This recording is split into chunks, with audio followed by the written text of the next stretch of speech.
As diversas graduações da visão clara, por Ajahn Brahmavanso.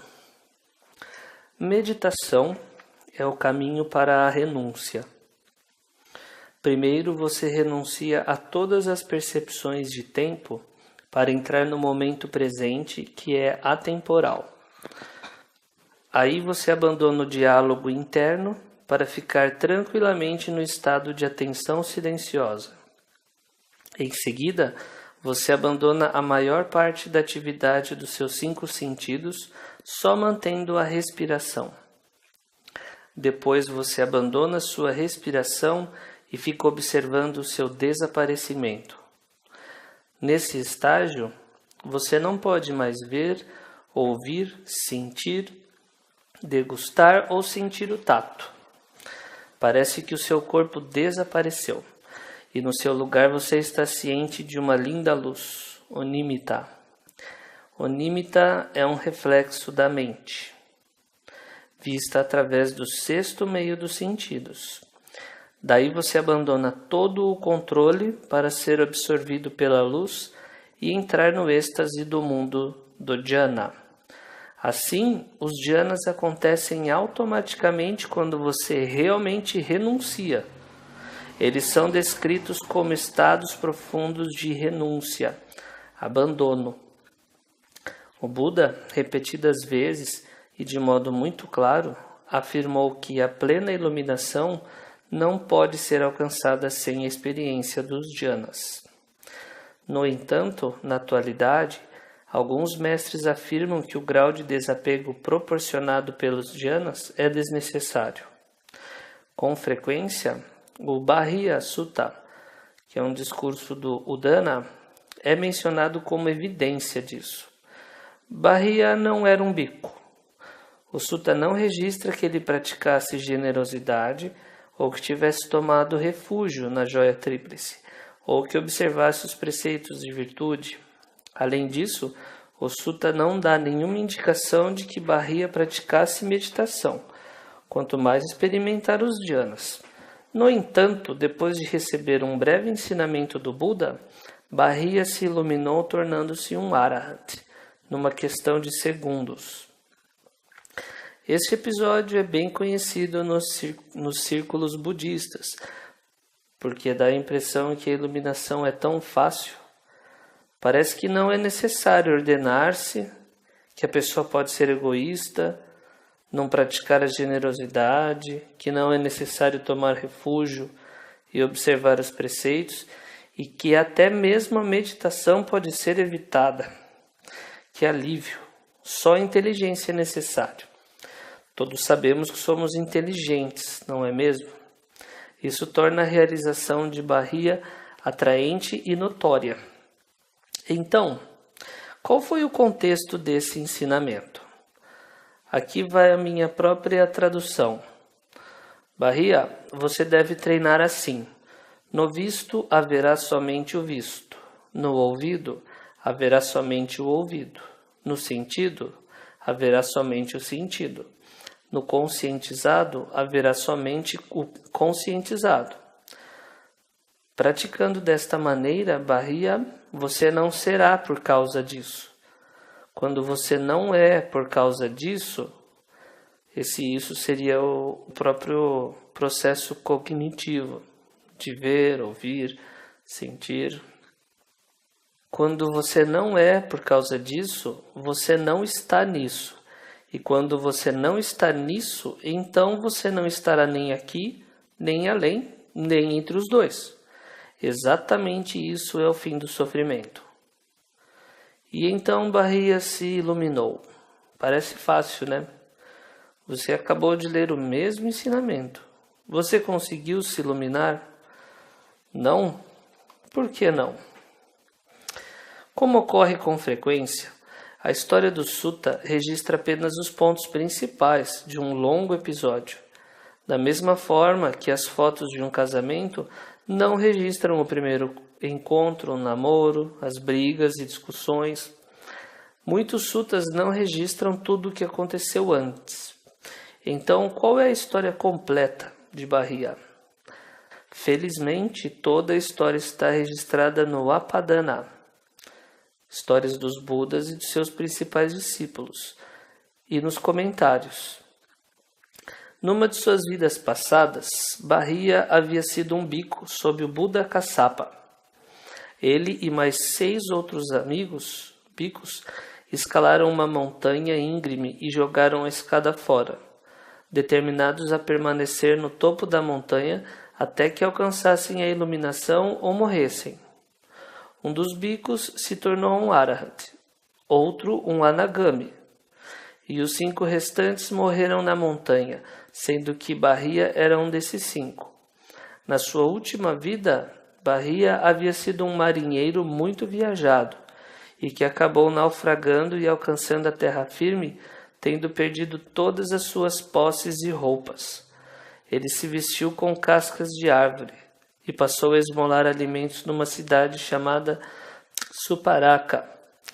As pessoas da cidade ficaram impressionadas com a aparência e modos de Barria, oferecendo-lhe um modo de vida confortável, e assim ele não regressou ao seu ofício de marinheiro. As pessoas consideravam Barria um Arahant, e Barria pensava da mesma forma. Nesse ponto, um Deva se deu conta do que Barria pensava e por compaixão o repreendeu. Esse Deva era o seu antigo companheiro na montanha, que havia falecido como um Anagami. Ele relatou a Barria que havia um verdadeiro Arahant, um Buda, que se encontrava no outro lado da Índia, em Savatthi. De imediato, Barria saiu de Suparaka, levando uma noite só para chegar em Savatthi.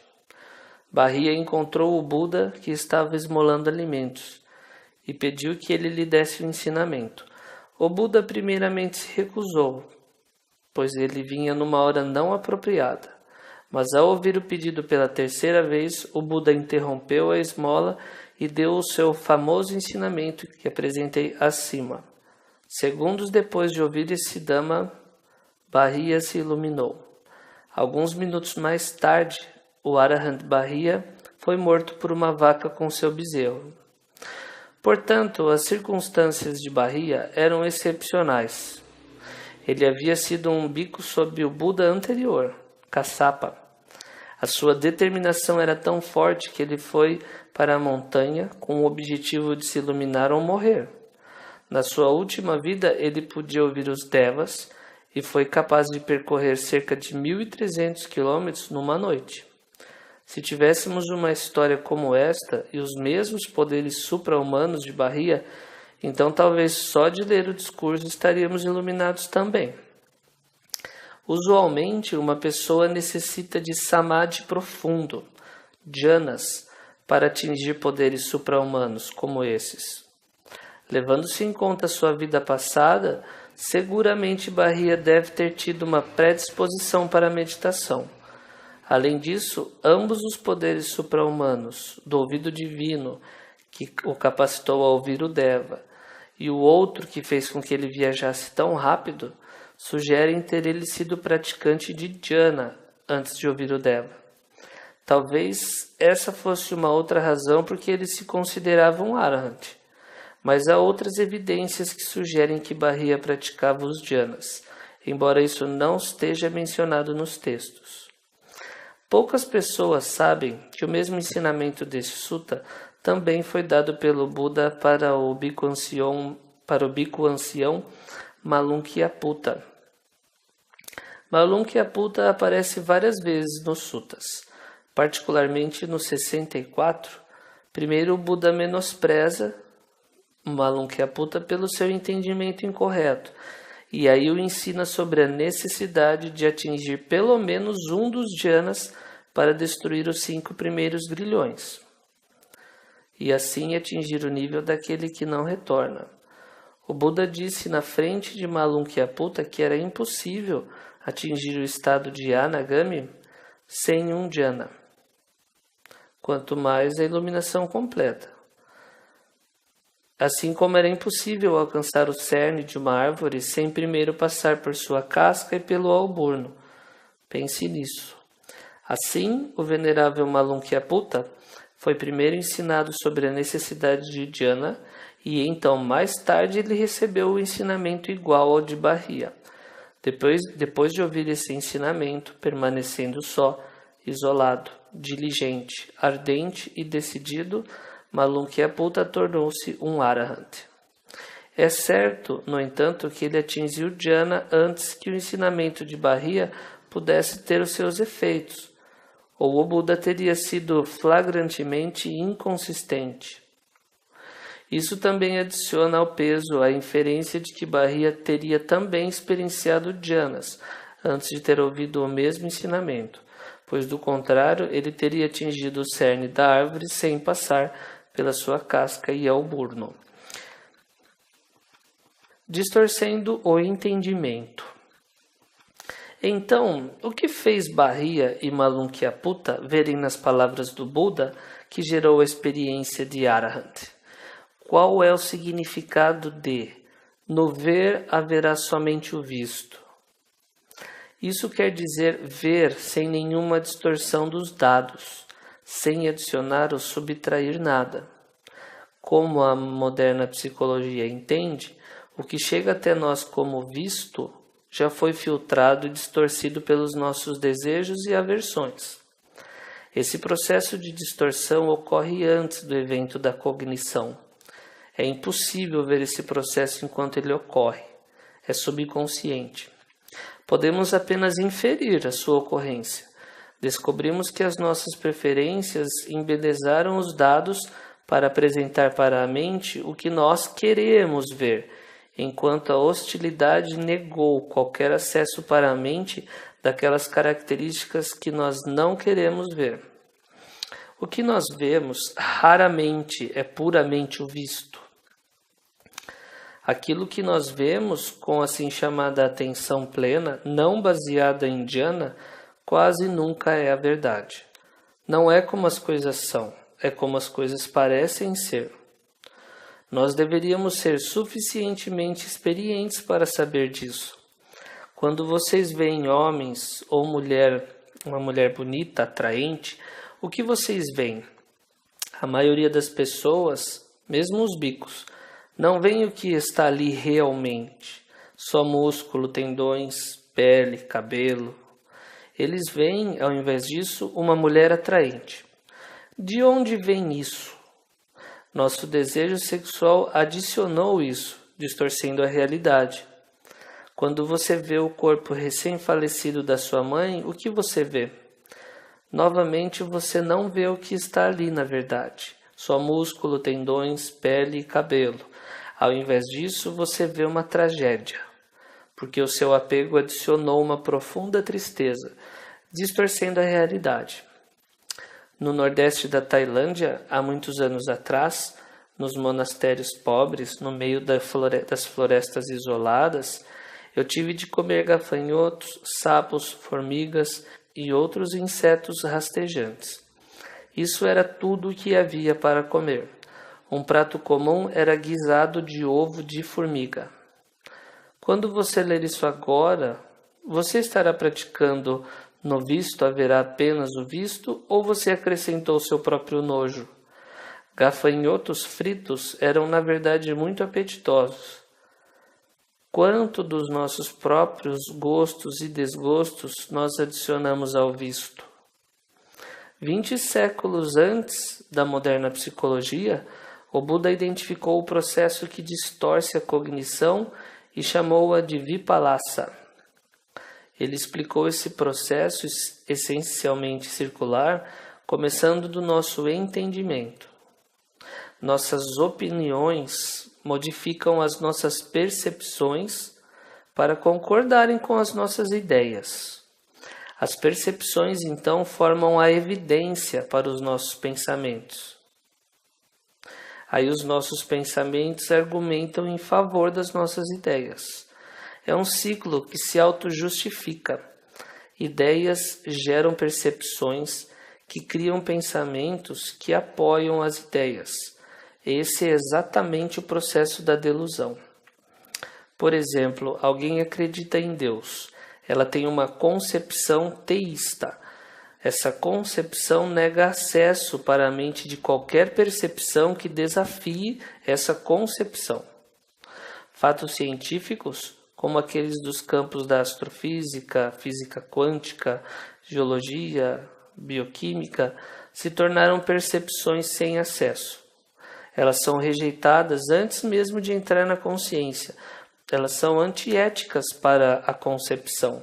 Somente percepções que apoiem e se harmonizem com a concepção de Deus sobrevivem ao processo de filtração subconsciente.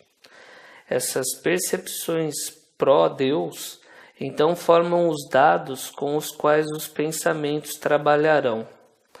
Os dados são convincentes, eles confirmam as nossas concepções. Nós nos tornamos convencidos de que Deus existe e a nossa opinião fica cada vez mais resistente à contestação. Assim é a origem e processo de muitas religiões, e estão completamente convencidas de que estão certas. Eles tomam erroneamente as coisas como elas parecem ser por como elas são realmente. Ou tome o debate sobre o aborto.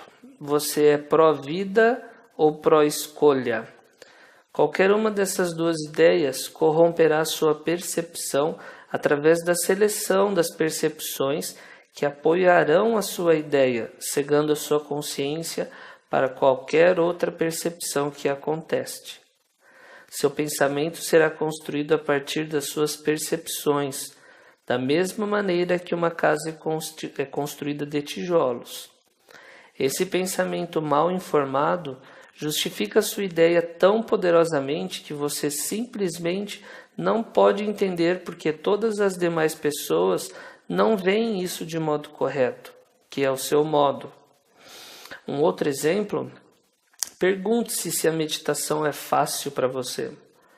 Se você pensar que a meditação é difícil e você estiver muito apegado a essa ideia, então as meditações parecerão difíceis. Ou seja, a percepção, o reconhecimento da meditação parecerá difícil. De onde vem essa opinião?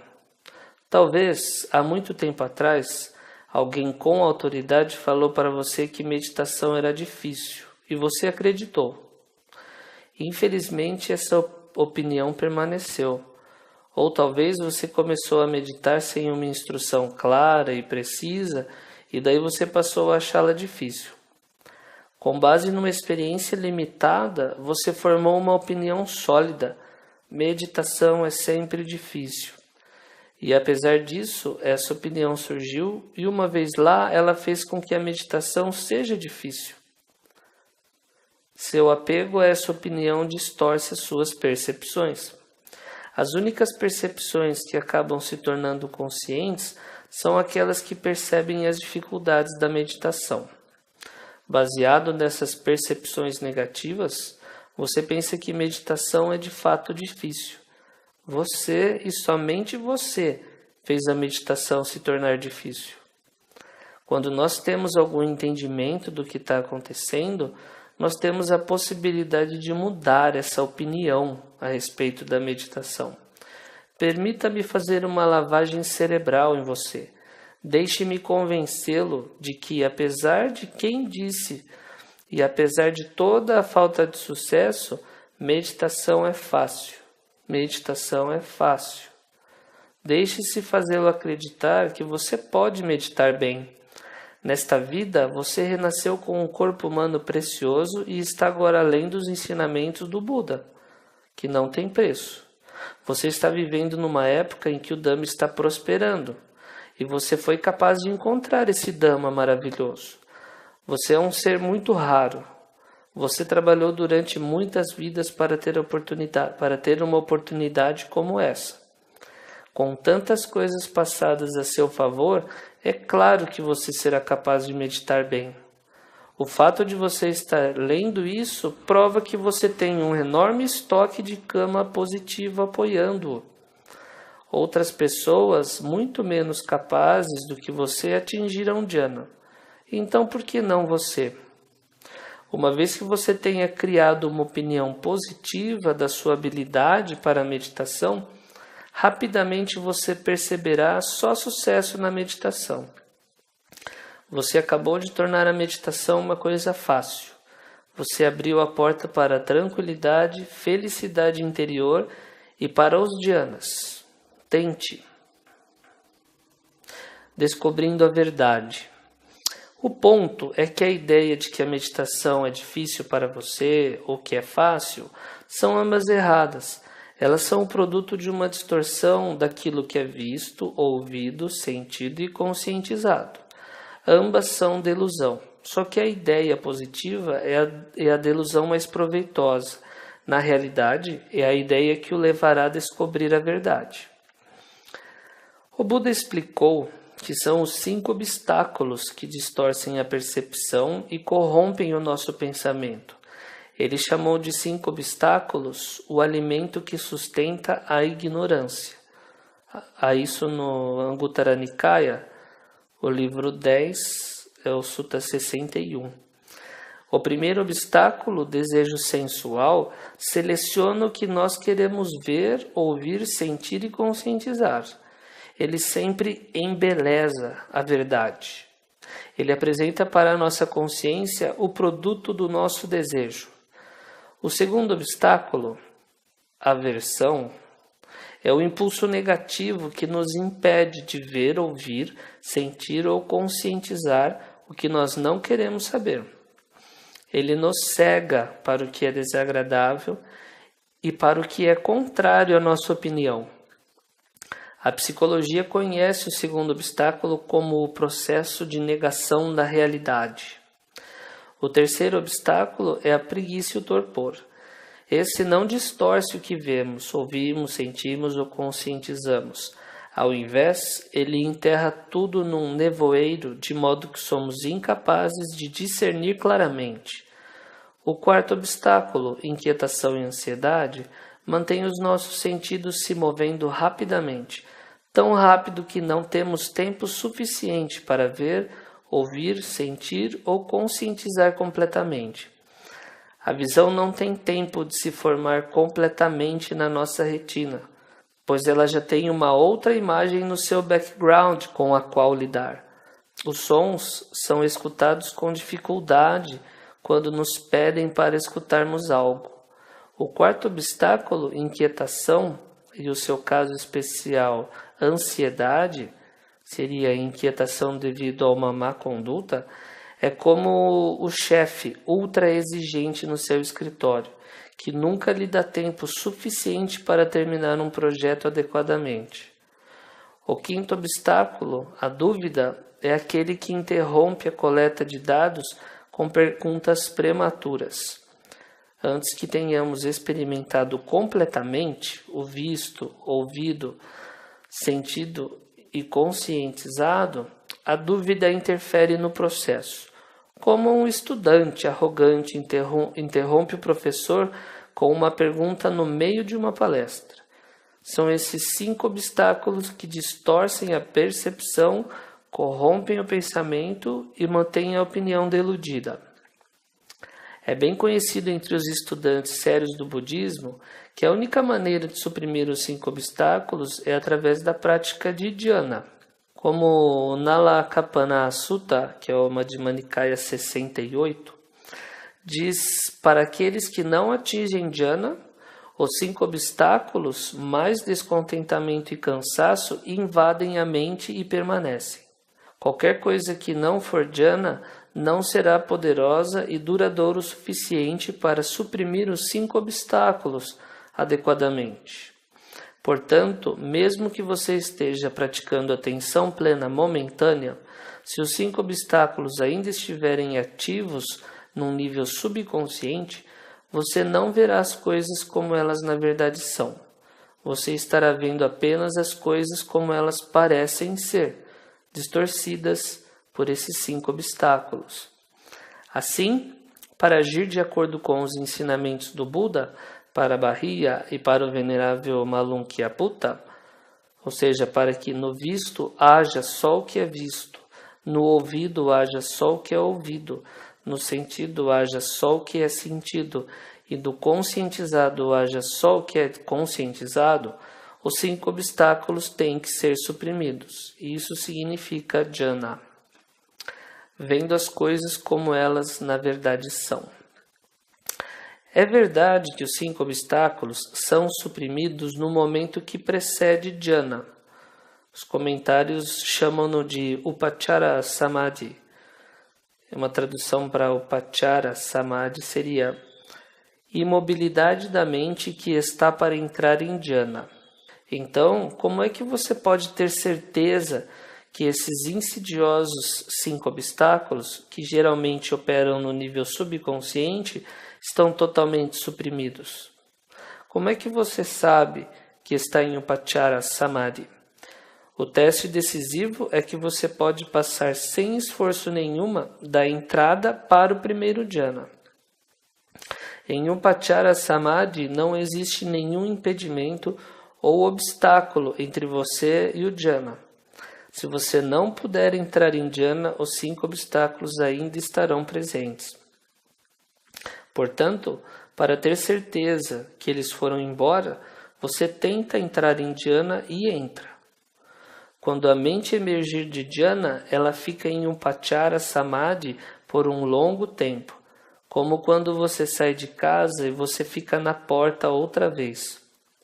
É nesse ponto, durante o período imediatamente depois da experiência de jhana, quando os 5 obstáculos ainda não invadiram a mente, é que a pessoa é capaz de finalmente praticar o no visto, apenas o visto, no ouvido, apenas o ouvido, no sentido, há apenas o sentido, e no conscientizado, há apenas o conscientizado. Como o Buda disse repetidamente, por exemplo, no Anguttara Nikaya, da coleção dos 6, é o número 50, só como resultado do jhana, Samadhi, é que uma pessoa conhece e vê as coisas como elas na verdade são, Yata Bhuta Yana Dasanam, e não como elas parecem ser. O fim da ideia da existência de um eu. Uma experiência de jhana pode desmontar uma pessoa.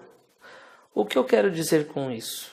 Quero dizer que a informação proporcionada pela experiência de jhana, contemplada imediatamente depois, em Upachara Samadhi, quando os obstáculos não podem distorcer nada, isso destrói a delusão do eu, alma e meu. No primeiro jhana, na maioria das vezes, e nos jhanas mais elevados completamente, a capacidade de fazer, de exercer a vontade de fazer escolhas, o que eu chamo de o fazedor, desapareceu. Falando de uma maneira bem simples, a informação é tão clara e os 5 obstáculos não são mais capazes de fazer com que você não veja que não existe uma pessoa controlando o seu corpo e mente. Vontade não é o eu ou um produto do eu. Vontade é só um processo natural e impessoal que pode chegar à cessação total. Você viu isso por você mesmo e pode confiar nisso porque isso tudo ocorreu quando os 5 obstáculos que distorcem estavam suprimidos. Esse insight é o mais correto que você já teve. Livre-arbítrio é uma delusão. Você, o leitor, será incapaz de concordar comigo.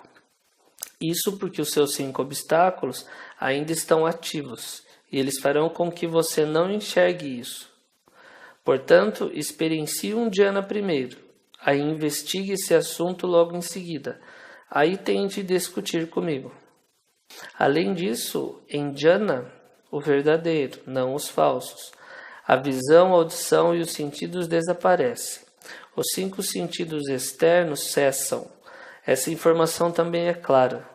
Quando a pessoa reflete na completa ausência dos 5 sentidos durante a experiência de jhana, no estado livre dos obstáculos, em Upachara Samadhi, ela verá com certeza que não existe o eu, ou uma alma, ou um meu eu observando a visão, ouvindo os sons, sentindo cheiros, sabores, toques. Não existe nenhum eu, alma ou meu compreendendo o que foi compreendido. Todas as formas de consciência são também como um processo impessoal que pode chegar a uma completa cessação. Em resumo, você não é o mesmo que a sua mente. A mente é apenas um processo natural. Ela pode parar completamente. Ela realmente para, de uma vez para sempre, em Parinibbana. Uma vez mais, você, meu leitor, será incapaz de concordar comigo. Os 5 obstáculos que agora estão ativos dentro de você, sob a superfície da conscientização, impedem-no de ver a verdade. Uma experiência de jhana desafia o seu entendimento mais básico, o entendimento de que você é. Não se preocupe com esses desentendimentos por enquanto. Ao invés disso, medite até que você tenha experienciado jhana e tenha suprimido os 5 obstáculos. Então veja se tenho razão ou não. A parte final do ensinamento para Bharya. Bharya, você deve treinar assim. Com relação ao que é visto, haverá apenas o visto. Com relação ao que é conscientizado, haverá apenas o conscientizado. Praticando dessa maneira, Bharya, você não será por causa disso. Ou seja, você não é por causa do contato. Quando você não é por causa disso, você não está nisso. E quando você não está nisso, então você não estará nem aqui, nem lá, nem no meio. E isso é o fim do sofrimento. O que significa você não será por causa disso? Em Pali é natena. Tena é a palavra-chave para isso. Na é a forma negativa. Significa literalmente não por causa disso, não através disso, não por isso. Significa em essência que você não assumirá que existe um eu, uma alma, um meu eu, só porque existe o ver, ouvir, cheirar, degustar, tocar ou conscientizar. O Buda estava dizendo que uma vez que você tenha penetrado a verdade da experiência sensorial através da supressão dos obstáculos no jhana, que não existe o fazedor ou sabedor por trás da experiência sensorial. Você não será mais capaz de usar a experiência sensorial como evidência para um eu. A famosa frase de Descartes, eu sou porque eu penso, é refutada. Ou penso, logo existo. Você não será por causa do pensamento ou por causa do ver, ouvir ou do sentir. Nas palavras do Buda, você não será por causa disso. Qualquer experiência dos sentidos, né? Quando os processos sensoriais são descartados como evidência defensável para a existência de um eu, uma alma ou meu eu, então você não estará localizado na experiência sensorial. Nas palavras do Buda, você não estará nisso. Você não verá mais, considerará, perceberá ou mesmo pensará que existe um eu envolvido na vida. Usando as palavras do médico, na versão original do seriado Star Trek, é vida, Jim, mas não como nós a conhecemos. Não existirá mais qualquer percepção de um eu no centro da experiência. Você não estará mais nisso. Para fechar a abertura que poderia deixar você pensando que pode escapar da inexistência de um eu, o alma, através da identificação com um estado transcendental de ser, além do que é visto, ouvido, sentido ou conscientizado, o Buda bramiu, e você não estará nem aqui, ou seja, com o visto, ouvido, sentido ou conscientizado, nem além, fora do visto, ouvido, sentido ou conscientizado, e nem entre os dois, em nenhum mundo, nem além do mundo. A última frase confundiu os sofistas.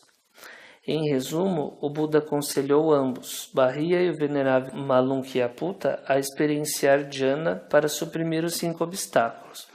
Só deste modo a pessoa pode discernir com certeza a ausência de um eu ou de uma alma por trás do processo sensorial. Consequentemente, a experiência sensorial não será mais tomada como evidência da existência do fazedor ou sabedor, de tal modo que você nunca mais voltará a imaginar um eu no centro da experiência, ou além dela, ou em algum outro lugar. O ensinamento para a Bahia formula de modo resumido o caminho para a realização do não-eu, anatta, em Pali.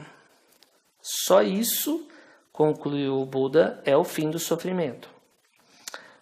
Conclusão. Espero que o meu argumento tenha sido forte o suficiente para desafiá-lo, ou mais do que isso, confundir as vipalasas que dirigem seus processos cognitivos.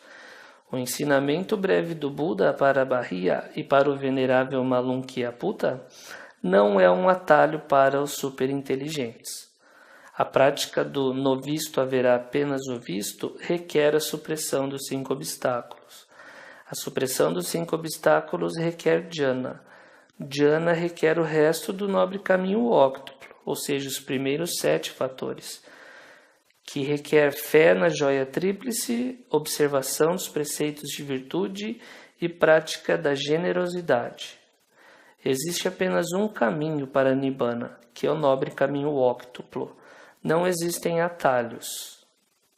Magam atandiko seto, esova mago nati anyo, dasanasa visuddhya.